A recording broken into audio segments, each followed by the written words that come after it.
యేసుప్రభు మూలంగా, యేసుప్రభు ద్వారా, యేసుప్రభు నిమిత్తం ఏమంట సమస్తము నిర్మించాలంట, సమస్తము కలిగి ఉన్నవంట. మీరు అర్థం చేసుకోవాలా? ఇక సమస్తము కలిగి యుగ యుగముల వరకు ఆయనకు మహిమ కలుగును గాక. ఆయన మహిమ నిమిత్తం నీ కొరకు ఏదైనా చేయగలడు. దాని అర్థం అంటే ఆయన మహిమ కొరకు నువ్వు జీవిస్తా అని నువ్వు అనుకుంటే, జీవించడానికి నువ్వు ఇష్టపడితే, నీ కుటుంబం ఇష్టపడితే, అయ్యా ఈ డబ్బు, ఈ ఆరోగ్యం, ఈ జీవం, ఈ ఊపిరి, ఇగో నాకు ఇచ్చిన ఈ భూమి, ఈ ఇల్లు, ఈ సమస్తం నీది గనక నాయన సమస్తాన్ని దయచేసి దేవా ఇది నాకు దయచేసావు గనక దీంట్లో నీ మహిమ కొరకు నేను జీవిస్తా అంటే నీకు ఫైనాన్షియల్ బ్రేక్ త్రూ చూస్తావు. నిమరణ అంటున్నా, ఆయన మహిమ కలుగును గాక. యుగ యుగముల వరకు ఆయనకు మహిమకరంగా నువ్వు జీవించడానికి ఇష్టపడుతున్నప్పుడు నీ జీవితంలో ఫైనాన్షియల్ బ్రేక్ త్రూ చూస్తావు. ఈరోజు మనమందరం ఎవరి మహిమ కొరకు? మన మహిమ కొరకు కాదు, మన కొరకు కాదు, దేవుని మహిమ నిమిత్తం ఇవన్నీ కలిగినవంట. చూడండి, ఆయన మూలముగా, ఆయన ద్వారా, ఆయన నిమిత్తం సమస్తము కలిగి ఉన్నవి. సమస్తం నిర్మించాడంట, సమస్తం ఆయన ద్వారా సృజించబడ్డాయంట. సమస్తము చేసిన దేవుడు సమస్తాన్ని దయచేస్తాడంట. ఈరోజు నీ కుటుంబానికి ఏది కావాలో దాన్ని యేసయ్య దయచేయునుగాక. దేని కొరకైతే ఎదురు చూస్తున్నావో, దేని కొరకైతే ప్రార్థిస్తున్నావో, దేని కొరకైతే విజ్ఞాపన చేసి కనిపెడుతున్నావో ఆ ప్రభు నీకు సమస్తమును అనుగ్రహించునుగాక. అవును, ఆయన మూలంగా, ఆయన ద్వారా, ఆయన నిమిత్తం ఇవన్నీ కలిగి ఉన్నాయి. ఇప్పుడు ఆయన నిమిత్తం నువ్వు బ్రతక కోరితే, ఆయన నిమిత్తం నువ్వు జీవించకోరితే, ఆయన మహిమార్థమై నువ్వు బ్రతకడానికి ఇష్టపడి తీర్మానం చేసుకుంటే దేవుని యొక్క వాక్యం అంటుంది అప్పుడు ప్రభు నీ జీవితంలో అద్భుతాలు జరిగించడానికి సిద్ధంగా ఉన్నాడు. మొదటి తిమోతి రాసిన పత్రిక 6వ అధ్యాయం 17వ వచనం. కొంచెం ముందుకెళ్దాం, ఉన్నప్పుడు కొంచెం క్లారిఫై అవుతాం. ఇహమందు ధనవంతులైన వారు గర్విష్ఠులు కాక, అస్థిరమైన ధనమునందు నమ్మిక ఉంచక, సుఖముగా అనుభవించుటకు సమస్తమును మనకు ధారాళముగా దయచేయు దేవుని యందే నమ్మిక ఉంచుడని ఆజ్ఞాపించుము. ఆమేన్. ఇక్కడ చూస్తే మొదటి తిమోతికి రాసిన పత్రిక 6వ అధ్యాయం 17వ వచనం. ఇహమందు ధనవంతులైన వారు గర్విష్ఠులు కాక, అంటే ఈ లోకములో ఉన్న వారు వారి ధనాన్ని బట్టి ఏమవుతారు? అతిశయపడతారు. జ్ఞానాన్ని బట్టి, ధనాన్ని బట్టి, లోకములో ఉన్న వస్తువులను బట్టి ఏమవుతారంటే గర్విష్ఠులు అవుతారంట. గర్విష్ఠులు కాక అస్థిరమైన ధనము యందు మనం నమ్మిక ఉంచొద్దు. ఓకే, ఫైనాన్షియల్ బ్రేక్ త్రూ గురించి వింటున్నాం, కానీ ఇది అస్థిరం అంట. దీని మీద నమ్మకం ఉంచొద్దంట. సుఖముగా అనుభవించుటకు సమస్తమును మనకు ఎలాగిస్తాడంటే ధారాళముగా దయచే దేవుని అందే. నీకు ఎలాగిస్తాడంటే కొంచెం కాదంట. అందుకే మీలో ఎవరికైనా జ్ఞానము కొదువుగా ఉంటే ధారాళం అంట. అంటే సొలొమోను జీవితం జ్ఞానముతో పాటు ఈ లోకములో కావాల్సింది ఎలాగిచ్చాడు తెలుసా? ధారాళంగా ఇచ్చాడు. మీరు గనక చూస్తే 2వ రాజుల గ్రంథం, 1 రాజుల గ్రంథం, మరి సొలొమోను గనక ధ్యానిస్తే చూస్తే గనక మీకు అర్థమవుతుంది. వెండి లెక్కలేదంట, ఇసుకలాగుందంట, తూచడానికి సఖ్యం కావట్లేదంట. వెండేమి, బంగారమేమి, వజ్రాలేమి. అంటే దేవుని మహిమ కొరకు ఎప్పుడైతే జీవించగోరిండో, తన మందిరము కొరకు మందిరము కట్టగోరిండో, అంటే ఆ విధంగా జీవించగోరిండో దేవుడు ఎలా చేశారు సార్? ధారాళంగా ఇచ్చారంట. ఇక్కడ చూడండి, అస్థిరమైన ధనం యందు నమ్మికుంచక, ధనం పెరిగిన లోకములో దాని యందు నమ్మికుంచొద్దు. సుఖముగా అనుభవించుటకు, ఈ లోకములో నెమ్మదిగా ఉండడానికి సమస్తము మనకు ధారాళముగా దయచేయు దేవుని యందే నమ్మికుంచరని ఆజ్ఞాపించము. తిమోతి అంటున్నాడు పౌలు గారు, అయ్యా దీని మీద కాదు, లోకం మీద కాదు, ఈ అస్థిరమైన దాని మీద నీ మనసు పెట్టకు, అస్థిరమైన దాన్ని కోరకు. ఓకే, ఇది నీకు కావాలా? అయితే సమస్తమును ధారాళముగా దయచేయి దేవుని మీద. దీని మీద నీ ఫెయిత్ ఉంచొద్దు. దేని మీద నీ ఫెయిత్ ఉంచాలా? సమస్తాన్ని ధారాళంగా దయచేస్తాడంట. అవును, 5 రొట్టెలు 2 చేపలు ధారాళంగా చేతులకెళ్ళి ప్రవహించినాయి. ఒక విధంగా చెప్పాలంటే 5,000 మంది తినగా తృప్తి నందగా ఇంకా 12 గంపలు మిగిలిపోయినాయి. 7 గంపలు మిగిలిపోయినట్లుగా దేవుని యొక్క వాక్యములు చూస్తున్నాం. ఎందుకంటే ఆయన చేతుల్లోకి వచ్చినాయి. అవి చేతులు విరవబడ్డాయి. ఈరోజు నీ జీవితం, నీ కుటుంబం, నీ పిల్లలు, నీ కలిగింది, నీ డబ్బు, నీ కలిగిన సమస్తం ఆయన చేతిలో గనక నువ్వు ఇచ్చినట్లయితే అది విరవబడుతుంది అనుకుంటున్నావు. విరవబడిన తర్వాత అది ఆశీర్వదించబడుతుంది. అదే అనేకులకు ఆహారమైందంట, వారు తృప్తి పొందారంట, ఇంకా మిగిలిందంట. అలాగే నీ జీవితంలో కూడా దేవుడు ఏం చేస్తాడంటే సమస్తాన్ని కూడా కొంచెం కాదు, ధారాళముగా దయచేయు దేవుని యందు నీ విశ్వాసం ఉంచాలా. పరిస్థితుల మీద కాదు, నీకున్న ఇబ్బందుల మీద కాదు, జరుగుతున్న మరి అవమానాల మీద కాదు, నింద మీద కాదు, దుఃఖం మీద కాదు, రకరకాల సమస్యల మీద మన ఫోకస్ అటు వెళ్ళక సమస్తాన్ని ధారాళముగా దయచేసి దేవుని యందు నమ్మిక ఉంచుడని ఇక్కడ తిమోతికి పౌలు గారు ఆజ్ఞాపిస్తున్నాడు. ఈరోజు అవును, ప్రభు సమస్తమును మనకు ధారాళంగా దయచేస్తాడట. సమస్తమే కాదు, సమస్తం దయచేయటమే కాదు, అది ఎలాగే ఇస్తాడంట, దేవునికి వాక్యమని ధారాళంగా ఇస్తాడట. చెప్పండి తల్లి, ఆ మాట అన్నమ్మా, ధారాళముగా అనండి తల్లి. సమస్తమును మనకు ధారాళంగా అంట. శాంతి ధారాళం అంట. ఆరోగ్యమా, అవును, ఎక్కడెక్కడైతే నీకు అనారోగ్యం ఉందో ఈ మధ్యాహ్న కాల సమయంలో హీల్ అవ్వదు గాక. మనందరికీ తెలుసు లూకా సువార్త మరి 5వ అధ్యాయం మనం ఎప్పుడు చూస్తూ ఉంటాం, ప్రతి పాటలో చూస్తూ ఉంటాం. ఒకవైపు వేయమంటే నీ మాట చొప్పున వల వేస్తా అని చెప్పి ఎలాగిచ్చాడు అక్కడ? కొంచెం కొంచెం ఇచ్చాడా? అతను ధోని నిండిపోయిందా? అతను ధోని రెండు ధోరణులు నిండిపోయినా అంటే దాని అర్థం మీద ధారాళముగా. అంటే ప్రభువు నుంచి వచ్చే ప్రతిది కూడా ఎలాగుంటది అంటే ధారాళంగా ఉంటది. ఈ రోజు పరలోకపు వాక్యలు విప్పి ధారాళంగా నీకు కావాల్సింది, నీ కుటుంబానికి కావాల్సింది, నీ ఇంటికి కావాల్సింది, నీ భవిష్యత్తుకు కావాల్సింది, నీ పిల్లలకు కావాల్సింది దేవుడు ధారాళముగా దయచేయను గాక. ఆ ధారాళముగా దయచేసి దేవుని అందే నీ నమ్మిక ఉంచాలా. మంచిగా అర్థం చేసుకోవడానికి ప్రయత్నించాలా. చాలాసార్లు ఇశ్రాయేలు ప్రజలు ఏం చేశారంటే ధారాళంగా దయచేసి దేవుని అందు వారు నమ్మిక ఉంచలేకపోయారు. అందుకే తొట్టుపడ్డారు, అవిధేయులైపోయారు, తిరుగుబాటు చేశారు, నమ్మలేకపోయారు. నీళ్లను మరి దేవుడు ద్రాక్షరసంగా మార్చాడు. అక్కడ మరి ఎండిన భూమిని ప్రవాహ జలాలు రప్పించినట్లుగా చూస్తున్నాం. ఆకాశం నుండి మన్నా ధారాళంగా వారి మీద కురిసిందంట.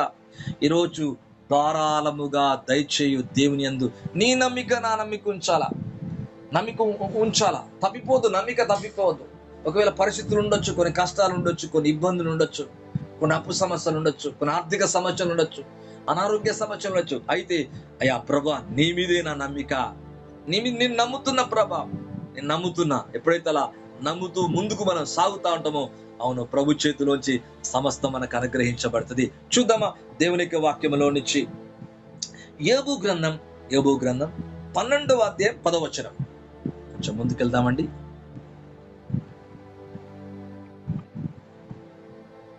జీవరాశులు ప్రాణమును మనుషులందరి ఆత్మను ఆయన వశమును ఉన్నది కదా. జీవరాశుల ప్రాణము, మనుషులందరి ఆత్మలు ఆయన ఎవరి వశములు ఉన్నాయంట? దేవుని వశంలో. జీవరాశులకేమో ప్రాణం ఉందంట, మనుషులందరికేమో ఆత్మలు ఉన్నాయంట. గమనించాల. అంటే అందుకే ఇప్పుడు చూడండి, మన ఇవన్నీ పక్షులు కానీ లేకపోతే ఏదైనా జంతువులు కానీ, జంతువులకు ఆత్మ లేవు. జంతువులకు ఏముంది? ఓన్లీ ప్రాణం ఉంది అంతే. ప్రాణం ఉంది, ఆత్మ లేదు. కానీ మనుషులకేముందంట? ఆత్మ. దేవుని ఆత్మ ఉందంట. దేవుడు తన స్వరూపమందు నిర్మించాడు మానవుని. ఇక్కడ జీవరాశుల ప్రాణం, మనుషులందరి ఆత్మలు ఎవరి వశములో ఉన్నాయమంట? ఎవరి వశములో ఉందంట? దేవుని వశములో, ఆయన వశములో. ఈరోజు నీ కుటుంబం, నీ పిల్లలు దేవుని జీవాన్ని నువ్వు కలిగి ఉండాలన్నా, ఊపిరిని నువ్వు కలిగి ఉండాలన్నా, సమస్తం నీకు దయచేయబడాలన్నా ఎవరి వశములో ఉన్నామంట? ఎవరు ఆధీనంలో ఉన్నామంట? దేవుని యొక్క ఆధీనం, దేవుని యొక్క వశములో ఉన్నామంట. ఒక్కసారి ఆ మాట చెప్తారా? అవును, నేను నా కుటుంబం ఆయన వశములో ఉన్నాము. ఓ, నీకెంత కలగదు, హాని కలగదు. మరలా అంటున్నా, మరొక్కసారి ఈ వచనాన్ని మీరు మంచిగా గమనించాలా. ఆయన వశం అంట. నీ ఫ్యామిలీ, నీ పిల్లలు, నీ మినిస్ట్రీ, నీ కుటుంబం, నీ ఫైనాన్షియల్ ఎవరి ఆధీనములో ఉంది? ఎవరి వశంలో ఉందంట? అవును, జీవరాశుల ప్రాణము, మనుషులందరి ఆత్మలంట. అంటే ఆయన సెలవు లేకుండా ఒక్క చిన్న బర్డ్, చిన్న పిచ్చుక కూడా నేలన పడదంట. అలాగే ఆయన వచ్చునంత వరకు నువ్వు నిలుచుదువుగాక. ఆయన రాకళ్ళు మనమందరం ఎత్తబడదుము గాక. మన శరీరములకు ఎటువంటి కీడు హాని కలగకుండును గాక. మనుషులందరి ఆత్మలు ఆయన వశం అంట. చెప్పాల, అపవాద ప్రకారం పనిచేయడు. దెయ్యం ముట్టలేడు నీ కుటుంబాన్ని. ఎందుకు? ఎవరి వశం? యోబు చుట్టూ దేవుని వశంలో ఉన్నాడు ఆయన. ఆ కంచె తీసినప్పుడు అపవాది వశం అయ్యాడు. అట్లాగే ప్రభు ఏం చేస్తున్నాడు తెలుసా? నీవు ఆయన వశం అంటే దాని అర్థం ఏంటంటే ఆయన నీ చుట్టూ కంచె వేశాడు. నీ చుట్టూ అగ్ని గోళం ఉంది. నీ చుట్టూ దూతలు ఉన్నారు. దేవుడు నీ చుట్టూ ఒక కంచె వేసి నిన్ను, నీ కుటుంబాన్ని, మిమ్మల్ని, మీ కుటుంబాన్ని, నన్ను, నా కుటుంబాన్ని దేవుడు కాపాడుతూ ఉన్నాడు. ఓ ఎంత అద్భుతం! ఈరోజు ఈ యొక్క మధ్యాహ్న కాల సమయంలో మనందరి జీవితంలో మనకు కావలసినవన్నీ కూడా సమస్తమును దయచేస్తాడంట. ఆ ప్రభుని మనం సేవిస్తున్నామా? ఆ ప్రభుని ఆరాధిస్తున్నామా? గణపరుస్తున్నామా? అవును, అలా కనుక ఉన్నట్లయితే నీకు కావలసిన సమస్తం అనుగ్రహించబడుతూనే ఉంటది. చూద్దామా దేవునికి వాక్యంలో 2 వచనాలు చూసి త్వరగా ముగించడానికి ప్రయత్నం చేద్దాము. మార్కు సువార్త 7వ అధ్యాయము 27వ వచనం చూద్దాం. కొంచెం ముందుకెళ్దామండి. చాలా ఇంపార్టెంట్ వాటిల్లో కొన్ని చూసి మనం ముగిద్దాం. మార్కు సువార్త 7వ అధ్యాయం 37వ వచనం. ఈయన సమస్తమును బాగుగా చేసి ఉన్నాడు, చెవిటివారు వినున్నట్లుగాను మోగవారు మాట్లాడునట్లుగాను చేయుచున్నాడని చెప్పుకొని అపరిమితముగా ఆశ్చర్యపడిరి. ఆమేన్. ఇక్కడ చూడండి, మరి ప్రభు దగ్గరికి ఒక వ్యక్తి వస్తున్నాడు. అతను దేవుని యొక్క వాక్యం అంటుంది, మరి చెవిటివాడు. కొంచెం పైనుంచి మనం చదివితే ఇదంతా కూడా మనకు అర్థమవుతుంది. అక్కడికి వచ్చినప్పుడు కొంచెం పైనుంచి చదువుదామా, చూస్తేనే బాగుంటది. ఒక్కసారి ఎన్నో వచనం అంటే 31 నుంచి చదువుతాలి, 35 చదువుతాలి. చదివితే మనకు ఆయన మరలా తూరు ప్రాంతములు విడిచి సీదోను ద్వారా దెకోపోలి ప్రాంతముల మీదుగా గలిలయ సముద్రమునొద్దకు వచ్చెను. అప్పుడు వారు చెవుడు గల నత్తివాని ఒకని ఆయన యొద్దకు తోడుకొని వచ్చి వాని మీద చెయ్యి ఉంచుమని ఆయనను వేడుకొనిరి. సమూహంలో నుండి ఆయన వారిని ఏకాంతములకు తోడుకొని పోయి వాని చెవులలో తన వ్రేళ్లు పెట్టి ఉమ్ము వేసి వాని నాలుక ముట్టి ఆకాశం వైపు కన్నులెత్తి నృత్యూర్పు విడిచి ఎఫ్ఫాతా అని వానితో చెప్పెను. ఆ మాటకు తెరవబడమని అర్థము. అంతటా వాని చెవులు తెరవబడెను, వాని నాలుక నరము సడలి వాడు తేటగా మాట్లాడుచుండెను. అప్పుడు ఆయన ఇది ఎవరితోనూ చెప్పవద్దని వానికి ఆజ్ఞాపించెను. అయితే ఆయన చెప్పవద్దన్న వారికి ఆజ్ఞాపించిన కొలది వారు మరీ ఎక్కువగా దాన్ని ప్రసిద్ధి చేయుచు, ఈయన సమస్తమును బాగుగా చేసి ఉన్నాడు, చెవిటివారు వినున్నట్లుగాను మోగవారు మాట్లాడినట్లుగాను చేయుచున్నాడని చెప్పుకొని అపరిమితముగా ఆశ్చర్యపడిరి. ఆమేన్. థ్యాంక్ యూ అమ్మ, చాలా మంచిది. ఇక్కడ చూస్తే దేవుని యొక్క వాక్యములో మరి 31వ వచనాన్ని చదువుతున్నప్పుడు ఆయన మరలా తూరు ప్రాంతం విడిచి సీదోను ద్వారమున దెకపోలి ప్రాంతం మీదుగా గలిలయ సముద్రంలోకి వచ్చెను. అప్పుడు వారు ఒక వ్యక్తిని పట్టుకొస్తున్నారు. ఈ వ్యక్తి చెవిటి గల అంటే చెవిటివాడు, నత్తివాడు అని దేవుని యొక్క వాక్యం అంటుంది. ఒకని ఆయన వద్దకు తోడుకొని వచ్చి వాని మీద చేయి ఉంచమని ఆయన వేడుకొని అవును, ప్రభు చేతులు ఉంచిన ప్రతి చోట బాగుపడ్డది. ఎక్కడ చేయి పడితే అక్కడ బాగయ్యారు, ఎక్కడ చేయి పడితే అక్కడ బాగయ్యారు. ఈ రోజు ప్రభు చెయ్యి నీపై పడును గాక, ప్రభు చెయ్యి నీకు వచ్చును గాక. ఒకవేళ ఎక్కడ బాగలేదు అక్కడ ఆ స్థలం బాగైపోతుందంట. వాళ్ళ ఆర్థికంగానా నిజంగా చెవిటివాడు, తను నత్తివాడు అంటే ఇక్కడ దేవుని యొక్క వాక్యం అంటే తను చెవిటివాడు, ఇంకా అంతేకాదు నత్తివాడంట. ఈ రెండు ఈ విధంగా ఉన్నట్టుగా ఉన్నది. అయితే వాని మీద చెయ్యి ఉంచుమని ఆయన వేడుకొండ్రి. వారికి తెలుసు యేసు ప్రభు పరిశుద్ధమైన చేతులు ఎక్కడ పెట్టినా అక్కడ బాగవటమే, అక్కడ అద్భుతాలు, అక్కడ దెయ్యాలు వెళ్ళిపోవటం చూస్తున్నారు. అందుకే అంటున్నారు, అయ్యా వీని మీద చేతులు ఉంచండి. అప్పుడు జనసమూహంలో ఆయన వానిని ఏకాంతముగా తోడుకొని పోయి వాని చెవులలో తన వ్రేళ్లు పెట్టి ఉమ్ము వేసి మన నాలుకను ముట్టి ఒక వ్రేళ్ళని ఇక్కడ పెట్టి చెవులలో పెట్టి ఉమ్ము వేసి నాలుకను ముట్టి ఆకాశం వైపు కన్నులెత్తి నిట్టూర్పు విడిచి ఎఫ్ఫతా అని వారితో చెప్పాను. ఆ మాటకు తెరవబడమని అర్థం. అంటే ఇంతవరకు మూసుకపోయిన ఆ చెవులు, ఆ నాలుక, సడలింపు లేని ఆ నాలుక ఎప్పుడైతే వ్రేలు పెట్టాడు, చెయ్యి పెట్టాడు, ఎఫ్ఫతా అనగా తెరవబడమని చెప్పగా ఆ మూయబడింది తెరవబడినట్లుగా చూస్తున్నాం. ఈరోజు మన జీవితంలో మూసుకపోయిన ప్రతి యేసునామములో తెరవబడును గాక. అది ఆర్థికంగా ఈ ఆశీర్వాదమైన మూయబడుతుందా?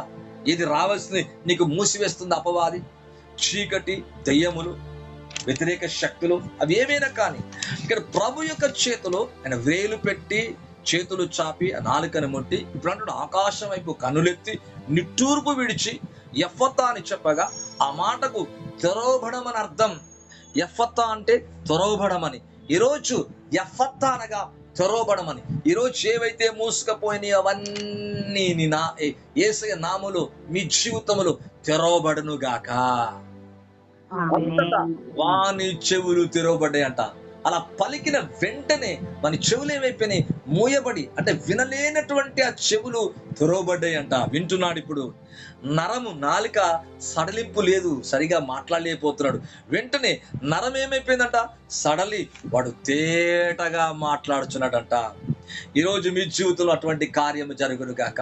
ఎఫ్ఫతా, తెరవబడమన్నాడు. అంటే మూయబడింది, ఇప్పుడు ఏమైపోయింది? చెవులు తెరవబడ్డాయి.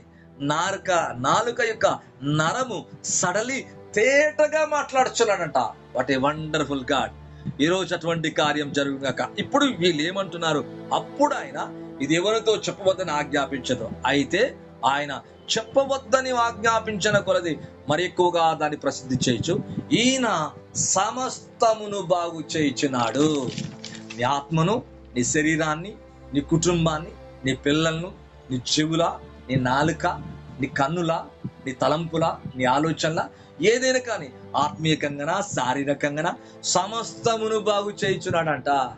ఈరోజు సమస్తాన్ని దయచేసే దేవుడు, సమస్తాన్ని ధారాళంగా ఇచ్చే దేవుడు, నీ హృదయాన్ని ఉల్లాసముతో నింపే దేవుడు, ఫలవంతమైన ఋతువులు ఇచ్చే దేవుడు, జీవాన్ని ఊపిరినిచ్చే ఆ ప్రభు, సమస్తమును నిర్మించిన దేవుడు సమస్తమును బాగు చేస్తాడట. ఒక్కసారి రిసీవ్ చేసుకున్న వాళ్ళు ఒక్కసారి గట్టిగా చెప్పడం, సమస్తమును బాగు చేస్తున్నాడు. ఆ దేవుని జ్ఞాపకం కలిగి ఉన్నావు. ఆ దేవుడు నీకు తోడైనాడు. ఆ క్రీస్తును రక్షకుడుగా కలిగి ఉన్నావు. ఆ దేవుని యొక్క వెలుగు నీలో, నీ కుటుంబంలో నిత్యము ప్రసరిస్తూ ఉన్నది. ఓ ఎంత మంచి దేవుని. సమస్తం ఏంటంట? బాగు చేయుచున్నాడంట. మరి దేవుని నమ్ముతలేదు చాలా మంది. సమస్తాన్ని బాగు చేసే దేవుని నమ్మక సమస్తాన్ని బాగు చేయని దాని దగ్గర గుడ్డిగా బ్రతుకుతున్నారు. ఈరోజు మనం అలా కాదు, గుడ్డిగా బ్రతకటం కాదు. అపవాది వారి కళను ఏం చేసింది? బ్లైండ్ చేసేసింది. అంటే అక్కడికి వెళ్లకుండా చేస్తుంది, అన్న దేవుని నమ్మకుండా చేస్తుంది. ఈ ప్రభుని నమ్మితే నువ్వు సమస్త విషయాల్లో బాగా అయిపోతావంట. అంటే ఆత్మీయంగా అంటే ఫైనాన్షియల్ బ్రేక్ త్రూ తీసుకుంటావు. సమస్తం బాగు చేస్తాడంట. ఎక్కడెక్కడైతే బాగుగా లేదు, ఎక్కడైతే కట్టబడతలేదు, ఎక్కడైతే విరిగిపోయిందో, ఎక్కడైతే దిగులుగా ఉంటున్నావో, ఎక్కడైతే చింత ఉందో, ఎక్కడైతే నీ జీవితంలో రాకుండా ఆగిపోయిందో, ఆ సమస్తం, నాట్ ఫర్ వన్ థింగ్, సమస్తమును బాగు చేసినాకనే దేవుని రాజ్యాన్ని తీసుకెళ్తాడంట. ఓ ఎంత అద్భుతమైన కార్యం అండి. అవును, చెవిటివారు వినున్నట్లు, మూగవారు మాట్లాడినట్లు చేయుచున్నాడని చెప్పుకొని అపరిమితముగా ఆశ్చర్యపడ్డారంట. ఈ రోజు యేసు నామములో నీ స్పిరిట్ అపరిమితముగా ఆశ్చర్యపడినంత ఆశ్చర్యమైన కార్యాలు నీ జీవితంలో దేవుడు చేసేయును గాక. చెప్పండి తల్లి, ఆ మాట అన్నమా? అపరిమితముగా ఆశ్చర్యపడేలాగా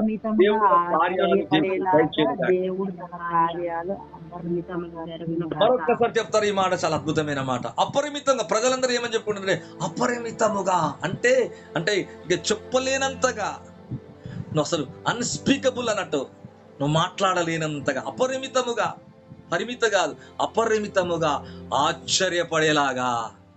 అవును, అపరిమితంగా ఆశ్చర్యపడ్డారంట. ఈరోజు దేవుడు అటువంటి కార్యాలు చేయబోతున్నాడు. ఎంత గొప్ప దేవుడు అండి. ఇదే కీర్తన గ్రంథం 104వ అధ్యాయం 27 నుంచి 30 వరకు.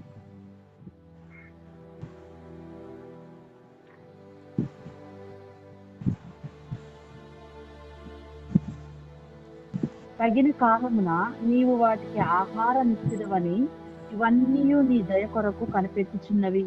నీవు వాటికి పెట్టునది అవి కూర్చుకొనును. నీవు గుప్పిని విప్పగా అవి మంచి వాటిని తిని తృప్తిపరచబడును.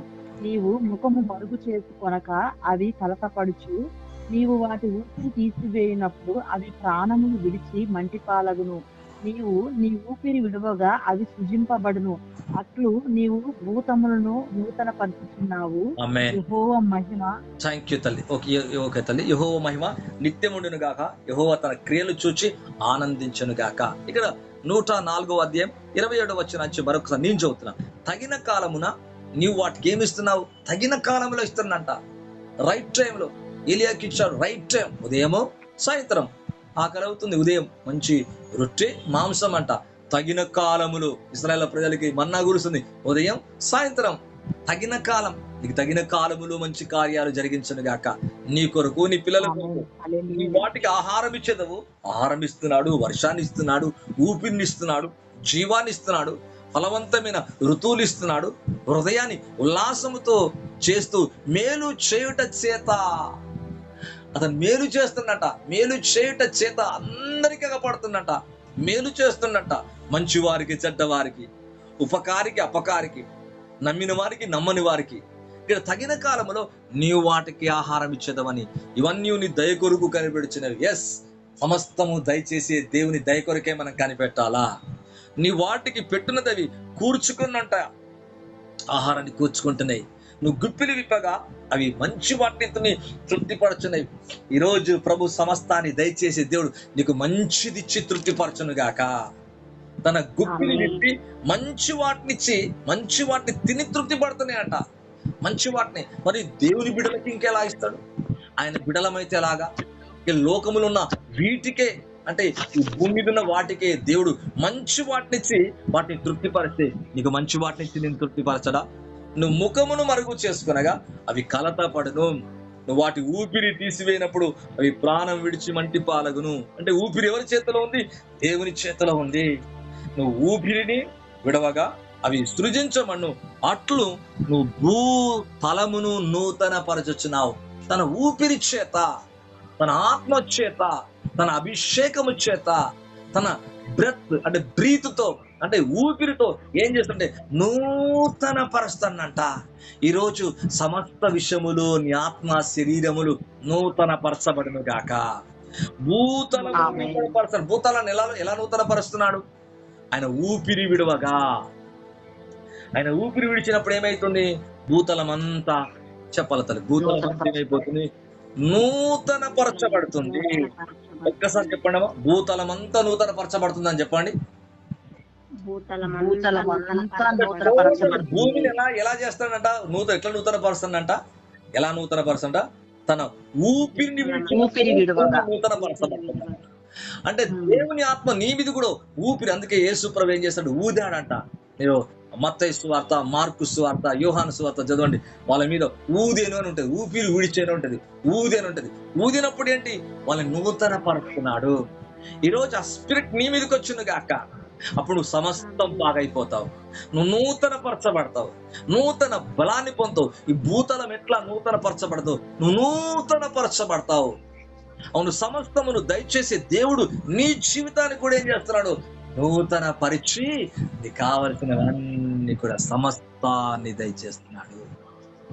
ఈరోజు తప్పక జీవితంలో ఫైనాన్షియల్ బ్రేక్ త్రూ మీకు ఉన్నదండి. ఆహా, ఆయన సమస్తమును దయచేస్తాడంట. నువ్వేం కలవరపడాల్సిన అవసరం లేదు. సమస్తమును బాగు చేస్తాడంట. నువ్వేం దిగులు చెందాల్సిన అవసరం లేదు. ఆయనకు సమస్తము సాధ్యము అని దేవుని యొక్క వాక్యం అంటుంది. మీరు చూడండి, మార్కు సువార్త 10వ అధ్యాయం 27 వచ్చాం. ఒక 2 వచనాలు చూసి ముగించేద్దాం.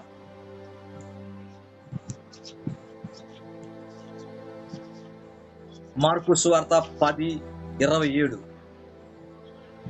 యేసు వారిని చూచి, ఇది మనుషులకు అసాధ్యమే గాని దేవునికి అసాధ్యము కాదు, దేవునికి సమస్తమును సాధ్యమే అనెను. వచ్చే దేవుడికి సమస్తం సాధ్యం కాకుంటే ఎలా ఉంటుందండి? యేసు వారిని చూచి మనుషులకు అసాధ్యమే గాని దేవునికి అసాధ్యమైంది కాదు.